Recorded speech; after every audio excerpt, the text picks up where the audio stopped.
esteemed viewers, you're welcome to our program Agriculture and Technology. We're here at Rite TV, but today we are visiting a company called Akvo International, who are specializing in water and energy. Mainly we're interested in a component of irrigation. As you're well aware, irrigation dates as early as 6,000 before Christ, whereby technology was discovered in Egypt. These include the early shadows, which were used for irrigation along the River Nile.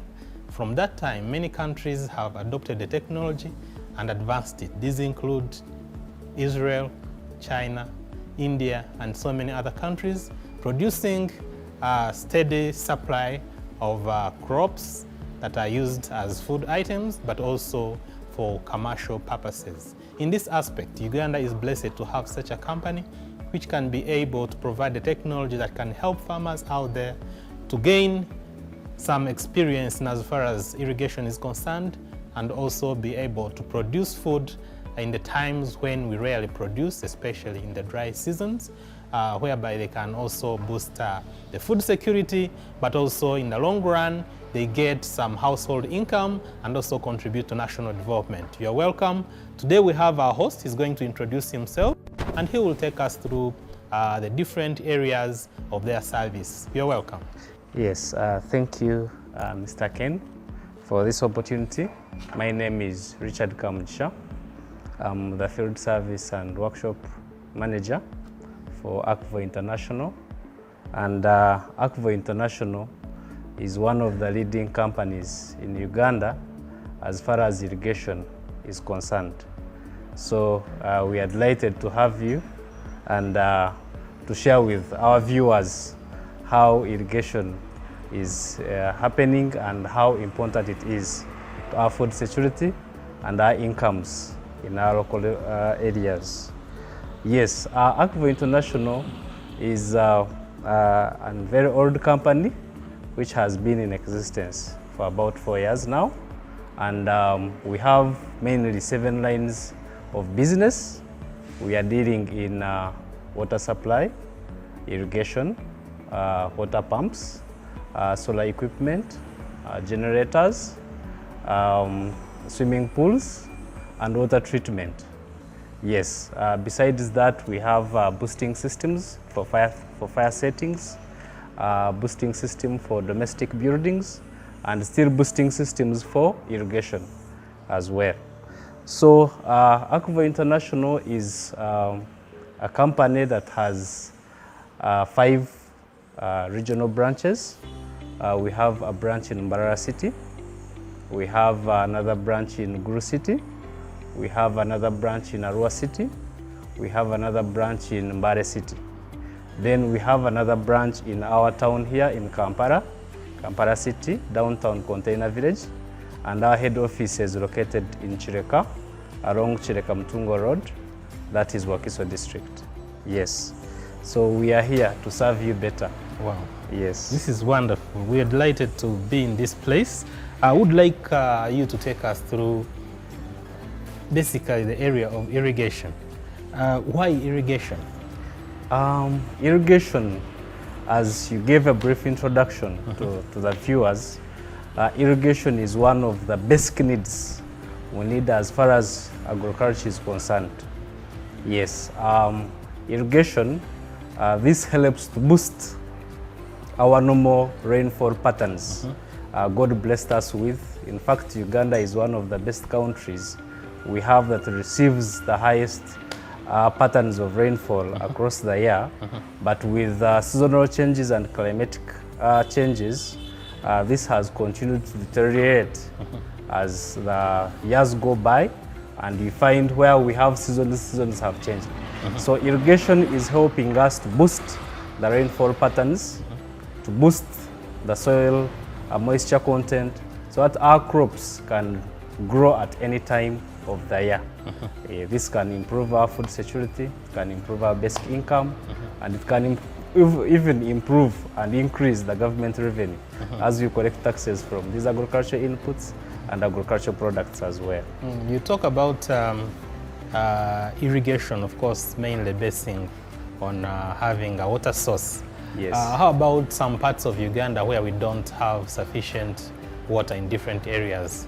How do you advise the farmers out there?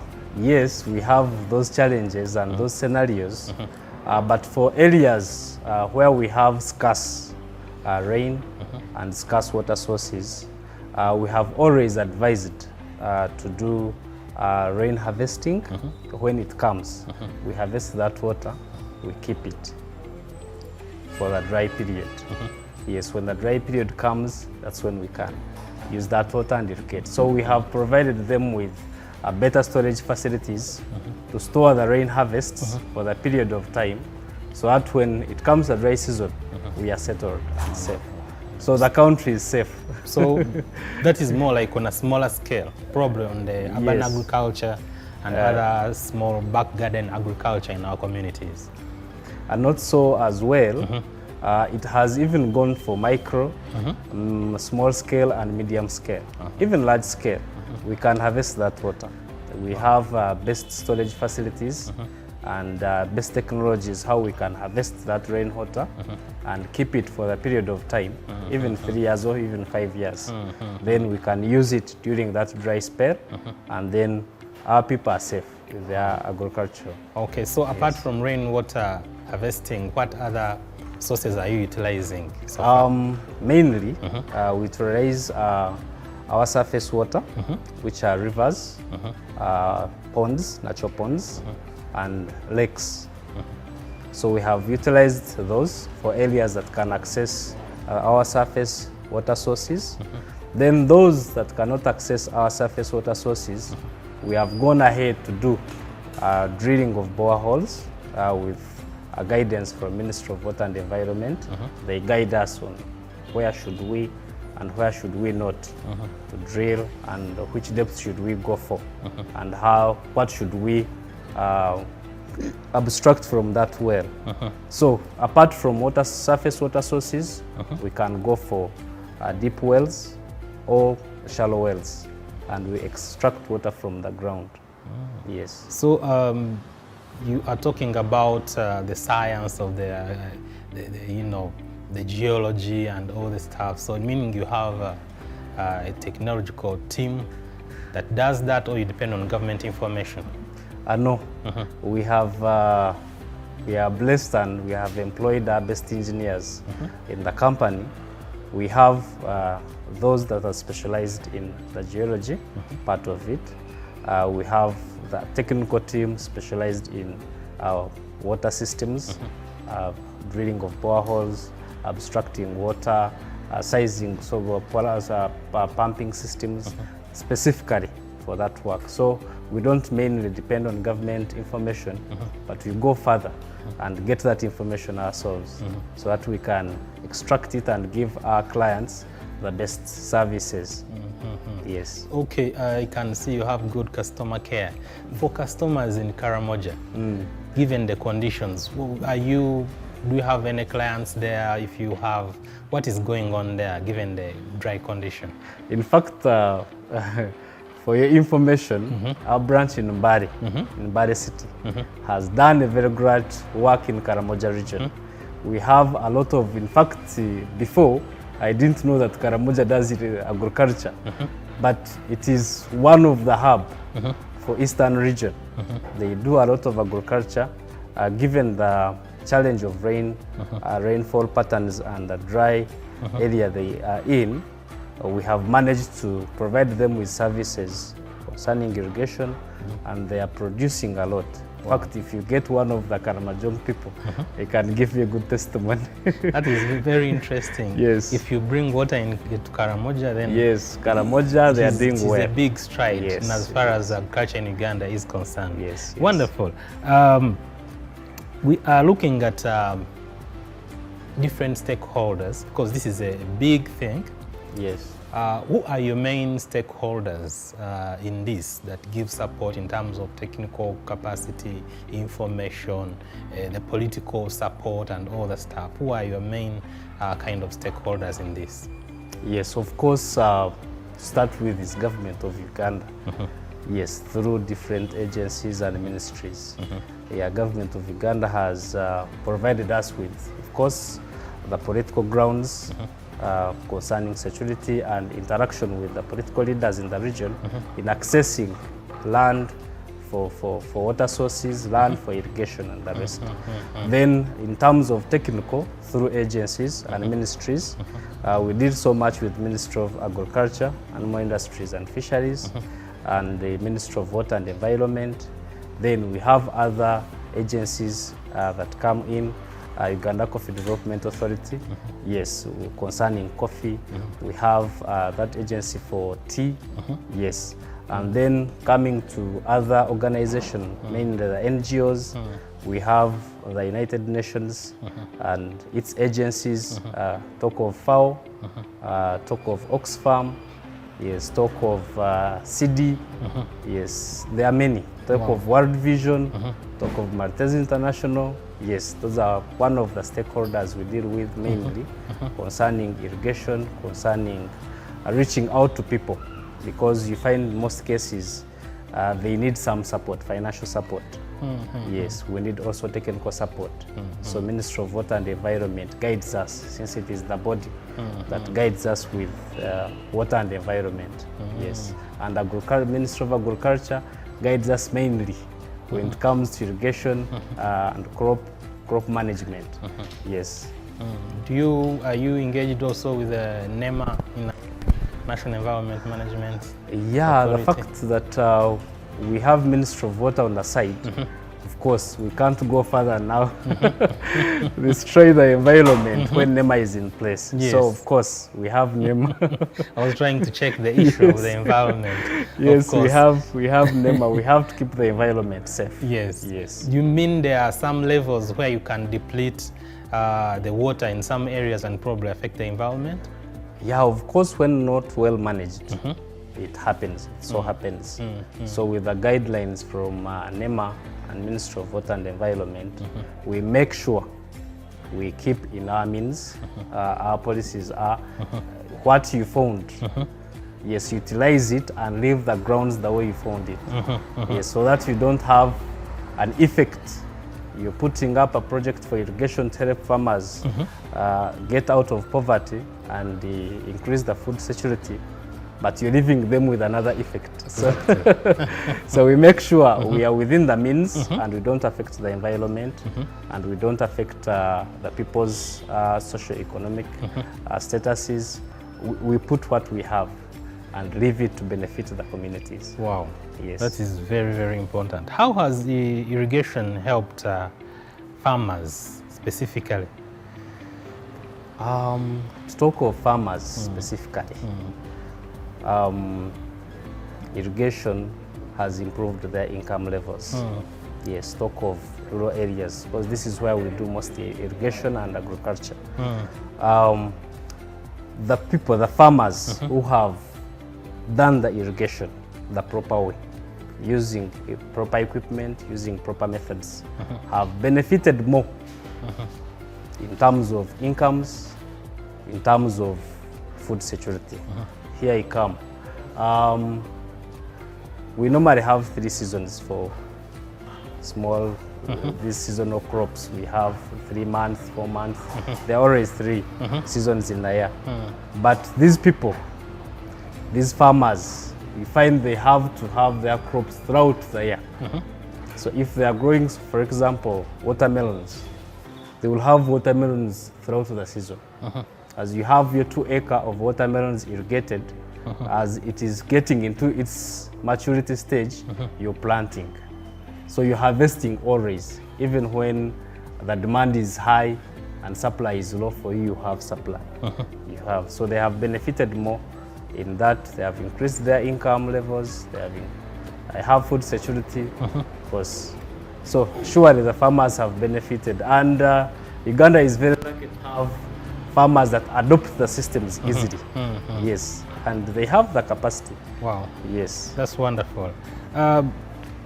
You personally, which main schemes have you worked on and you feel you are proud of? You feel you have made some impact? Yes. Yes. Me personally, I've worked on a various small-scale irrigation systems. Mainly, I start with that, mainly funded by Ministry of Water and Environment, through Government of Uganda and other funding agencies. Here, these are scales that the ministries, the Government of Uganda give to people, about 10, 15 acres, 25 acres, and a community of people gather together to plant, and they're always guided by technical personnel on ground, the agronomists, to make sure they come up with something stable. Now I have a various of them, mainly in the western part of the country, and even here in Mukono and Wakiso. Yes, and I've created good friends from there, because when I pass by, say, hey, engineer, thank you for this. You take this, and you go away with a bucket of in appreciation of onions. You go away with a bucket of passion fruit. You go with. So the farmers have benefited more, and me personally, I've benefited from them. I've learned something more, and I think I've grown through that. Wow. Yes, seeing you install the system, you give the community the system, it works so perfectly, they benefit, and it proceeds. Not that when the government leaves, the system stops there. They proceed, they even call you for maintenance, they even have the funds to keep on. Yes, I'll give you an example of one system we installed in Viguri. Yes. That is which area? That is in Western Uganda. Western Uganda. Viguri is in Kamwenje. Ah, Kamwenje. Okay. Yes. And we installed there about 15 acres for vegetables, for farmers. And yes, the system was installed in 2018. Yes, of recent I was passing by doing my own things, and said, let me pass by the system and see whether these people are still working or they abandoned the system. Yes. My surprise was very good. They had tomatoes, they had onions, they had watermelons there. Wow. So the systems are progressing. And I think the farmers are benefiting. Wow. Surely, yes. Talking of the specific different crops Yes. that can be irrigated, Yes. which are the main, key crops that can fetch income for the local communities that they can take on under irrigation? And do we have some plants that don't don't require irrigation?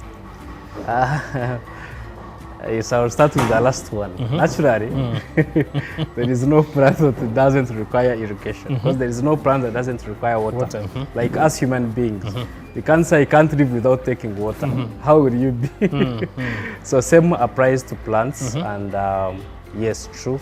It is not true that the plants can grow without water. All the plants, let it be trees, let it be grass, let it be, yes, it requires water. Then talking about the plants that require irrigation to bring income very fast, I'll talk about our president calls them high value crops. And these are the crops that matures in a very short time, and they have markets, and these are fresh crops. Talk of tomatoes, talk of onions, talk of passion fruit is a long term, but it is harvested continuously. Talk of cabbages, talk of eggplants, talk of watermelon. Yes, those crops are high value crops, and they bring us money very fast. Because imagine, most of those crops are 3-month crops, and we have 12 months in a year. So you'll have 4 seasons. And you harvest 4 times in a year. Wonderful. Yes, so surely, and the market is there, because look at our restaurants and hotels in Kampala. Oh, back home, you check home, you have to have an onion as a spice in the food. You have to have a carrot. You check in the restaurants, they must have those as part of their spices daily. So the market is there, because we consume them daily. Yes. Compared to coffee, compared to tea, compared to sugar cane, yes, they take long. Wonderful. Yes, though they are good for the economy, but they take long for eradicating poverty and increasing income very fast would prefer having these high value crops. Yes, the vegetables. Yes. The reason why I brought in that aspect is that don't you think there are some plants which are very sensitive to some levels of moisture content in the soil? And what do you do to farmers? Do you train them on how to regulate moisture content as far as irrigation is concerned, to make sure that basing on the specific plants they are growing? Yes, thank you so much. I didn't expect that question, but truth to be told, we are lucky. Here at Akvo, we provide services. In fact, we provide solutions to the customers. We don't just sell. No, we provide solutions. In addition to that, when we give you an irrigation system, we will take you through how the irrigation system works, take you through different components, take you through how to maintain, take you through how you're going to use it, and even give you on-site training. Now, this helps in what we call irrigation scheduling. Irrigation scheduling enables you have the appropriate amount of water given to the crop. Because when you give it too much, then it will have an effect on the crop growth and its productivity. When you give it less, of course, it will also have an effect. So you have to give it its appropriate amount of water that it deserves. Different crops have different amount of water that they require, and we must obey by that. That was God's creation. We can't say, no, tomato will give you 20 jerrycans per day. Yes, because I have plenty of water. No, we give it its appropriate amount of water that it requires. Now, most farmers have not adopted the system of automation, but with the technology improvement and advancement, we have the automation irrigation systems. That is the digital kind of. Yes, that is a digital kind where this irrigation equipment will sense amount of water that has reached the root end of the crop and shuts off the irrigation system. Okay. Then when it starts getting depleted, the water gets drained up, then it adds more. So that this crop gets its maximum, always what it requires. Like the way doctors tell us we are supposed to take 3 liters of water a day. But depending on the day, might be raining and you're not sweating. Why should I take 3 liters? Yes, but the body requires. So if it is raining and you find the rains are not enough to give what is required by the root of the crop, then the system can still be irrigating, even during the raining period. Yes, it irrigates and tops up to give the crop the appropriate amount of water. So with that, it helps in taking through the farmers what exactly they need to do. Now with the way we are doing it, for those who have not yet afforded to go to the automation systems, we have calculations. We do and say this crop requires this amount of water per hour. There are standards. Yes, there are standards. Yes, FAO has provided us with this information, and we go ahead before we do irrigation. That is FAO? Yes, that is FAO. Food Agriculture Organization. Food Agriculture Organization has its breakdown of every crop. Well-researched information. Well-researched information that has for every kind of crop. For every kind of crop. Now we go back and do what we call soil tests. In these soil tests, we are testing the moisture content and the texture of the soils. Now, the permeability. Yes, the permeability. Now we bring it back. We come and also do the rainfall patterns of specific area. The country has, but specific areas have different rain patterns. So like the Ankore Masaka dry corridor, Karamoja, semi-arid kind of. Yes, now we have Kabare, we have Mbari that are in mountainous areas that have more rain. Okay. So you don't give the same solution you gave to someone in Karamoja who is in the dry corridor, the same system you gave someone in Kabare, and you train the same way. No, we go back and collect this information Yes, we do through calculations and then come up with the irrigation pattern. Even these equipments discharge at different volumes of water to the crop. So we shall come and say, okay, this crop requires this much of water. So the system I'm giving it should be discharging this amount of water per hour, and you're supposed to irrigate this crop for this amount of this number of hours in a day. Yes, given different factors. Yes. Okay. So we take through the farmers so that they have proper scheduling of irrigation. Yes. So you talked about the digital aspects. Probably can you take us through the different systems? You can also take us through the analog. Yes. What variety of the analogs do you have, and then the digitals? Yes. And at what level? Irrigation is broad. We have a broad range of products. We have a broad range of irrigation ways. I will start with the major ones, then we can break it down. We have what we call flood irrigation. Flood irrigation has already been utilized by rice scheme, sugarcane schemes. When in school we used to learn about the kibimba, the kibimba, and the those rest. kind of old schemes in Old Uganda. schemes. So those ones have adopted that kind of irrigation. It is called flood irrigation. They just open the gates and water moves. Yes, you just open the gates and water moves to the paddocks you have created for your farming. Yes, then we have what we call sprinkler irrigation systems. Now, sprinkler irrigation system is further broken down with what we call impact sprinklers. We have micro sprinklers, impact sprinklers, rain guns. What is that? Can you please give us some explanation on those specific areas? With the sprinklers, they all remain sprinklers, but they serve different purposes. When I talk about micro sprinklers, these are sprinklers. They are like rain droppings.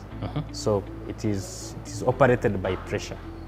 So you push pressure into the system. Even our tap, our national water pressure can run them. Yes. So there is energy component required. There is energy component required for that. So we normally use them in our backyard irrigation, greenhouses.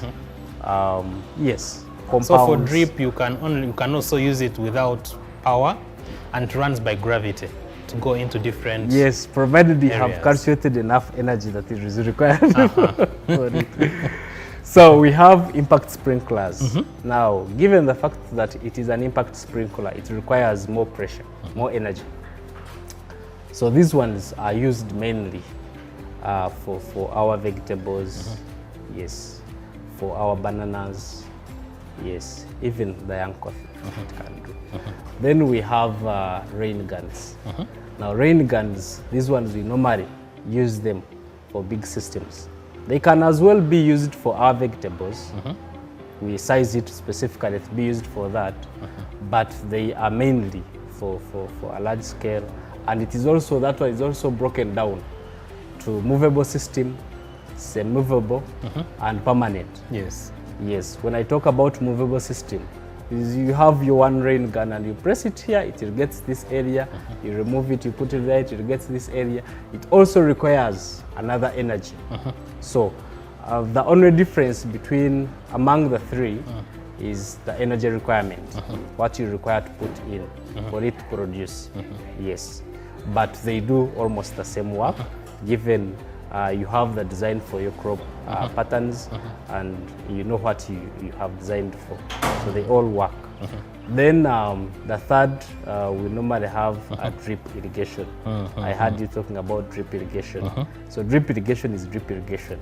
The only difference in them is how much water does a drip discharge. Yes. We have different, we call them ammeters. They discharge water the way you see like our taps, only that these ones are not closed. So if I open my tap and say this tap is supposed to release for me 2 liters per hour, then I can have a bigger tap that can release for me 4 liters per hour. So the same applies to these ammeters, what I call them ammeters. So we put them along the drip lines to discharge a certain volume of water to the crop plot. In fact, among them, drip irrigation is one of the most effective irrigation system. Yes, it saves water, it is affordable, and it gives almost 99% effectiveness on irrigation system. Wow. Because it only gives drip of water to the crop zone. So it saves energy, which saves the cost of operation, which increases the income of the farmer, and even increases the productivity. Yes. Wonderful. So those are the main 3 categories we have. Yes. Only that they are further broken down with Very different interesting, use. very interesting. Yes. So you are talking about at some point using energy. What is your the favorite kind of energy would use in the Ugandan environment? I'll give you the best. The best is solar energy. Solar. You're Yes. confident? You know, some of us are not well conversant with solar. Very confident. Yes. So it is sustainable. It is sustainable, it is cheap, and it even saves the environment. Yes. Wow. I would have mentioned wind, but we only have few areas that can accommodate wind energy. That is, I think, Teso region. Yes. So why do you think we don't have wind energy? Is it because of topography? Yes, it is because of topography. So the velocity of wind we have is still low. It can't run the turbines. It runs, but at a small So you scale. get very little. Yes, so you get Unreliable. very little, unreliable. Yes, but for Teso region, even if you move, and even Karamoja, you'll find somewhere there are windmills.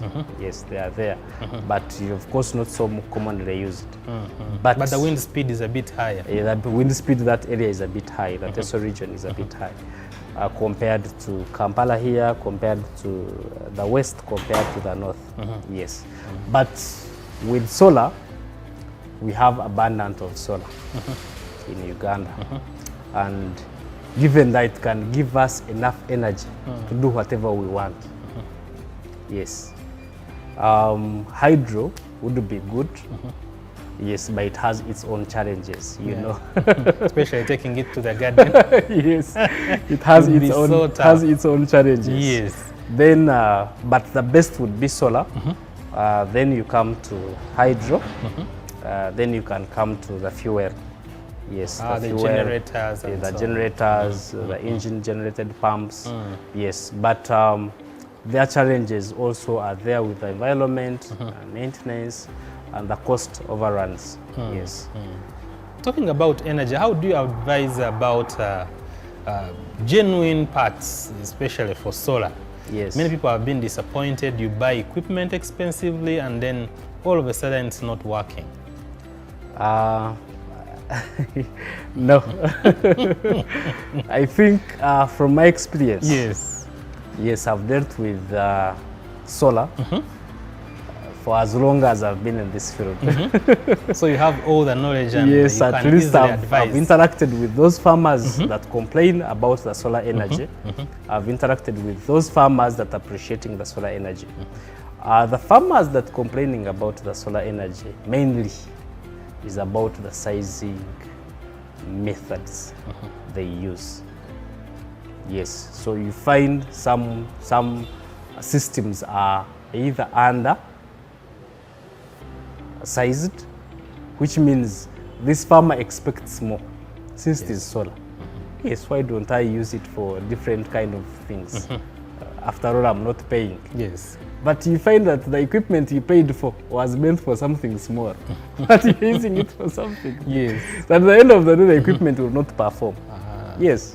So we It's end like up overloading You it. end up overloading it and failing different components before it's their lifetime. So it can period. affect its longevity. It affects its longevity, it affects its performance. So, but well-sized equipment, well-sized solar equipment, they last as long as, in fact, they're supposed to last for a minimum of 25 years. So By if that you time. maintain a Yes, solar if you system maintain very a well, solar system very well, 25 years you 25 can years. go. Very Oh, true. wonderful. How do you handle the batteries? Batteries are becoming a big problem. Now, Do you think we have now stable batteries that can keep sufficient energy? now the beauty before I take you to the batteries, because that's another sector.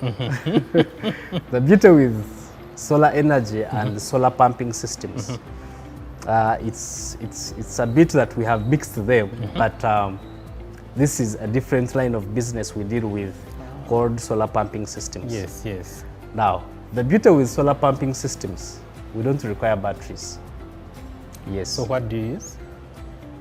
We have the calculations that, given the climatic conditions, given the energy availability, the solar radiation's availability, we have an assumption that you don't need to do irrigation at night.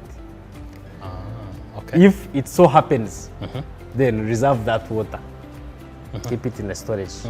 Now, we are trying to minimize the cost.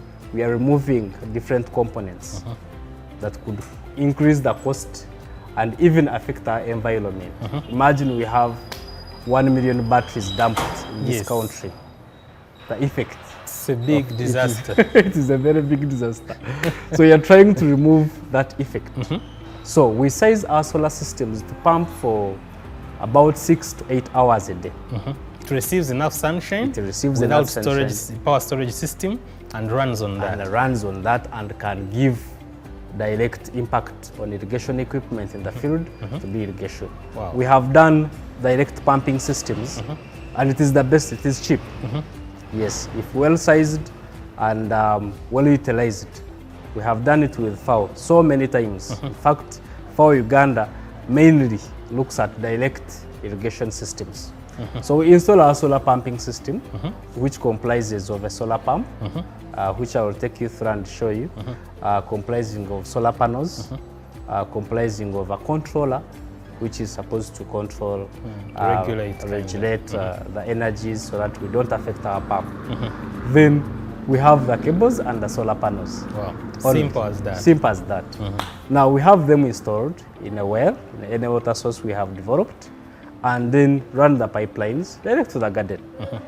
So when time comes for irrigation, yes, put on the pump to run through the irrigation garden and irrigate your crops. Wow. Yes, for the period we have specified for you.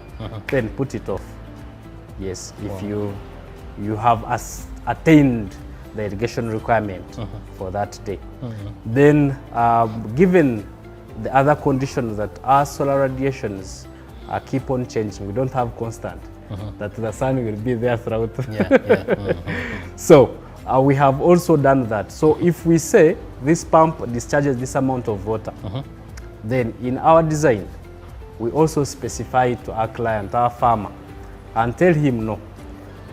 Because these radiations, we predict they will be like this during the day. You might receive less water in the morning and have it more in the afternoon and have it more or less in the evening because the sun keeps on dropping. It rises and drops. So the radiations keeps on increasing and then drops by evening. So there, we size it in such a way that at the end of the irrigation time, even if in the morning it was discharging only 1,000 liters, and by midday it was discharging maybe 5,000 liters. By that time, we set it that it has accumulated enough water to have the maximum requirement for the irrigation equipment, for the irrigation system. Then the farmer uses that and puts off the pump. And the beauty about it, it keeps on, the controller can give you how much water it is discharging. And you can see and that, I've given it this amount of water as specified. Yes. Wonderful. So our dear viewers, once again, we are still here at Akvo International. These are people dealing with water and energy in Uganda, and we are privileged to get more information from them. And our dear people who are out there and who are probably doing farming or you're interested in farming, it's very important to acquire information from them because, as he told us, different plants require different moisture content in soil in order to do well. So you get to realize that it's very important to do some homework. Apart from our usual kind of traditional agriculture, we need to learn a bit and get to know our plants better and be able to irrigate well and therefore get maximum output that we deserve. Keep tuned.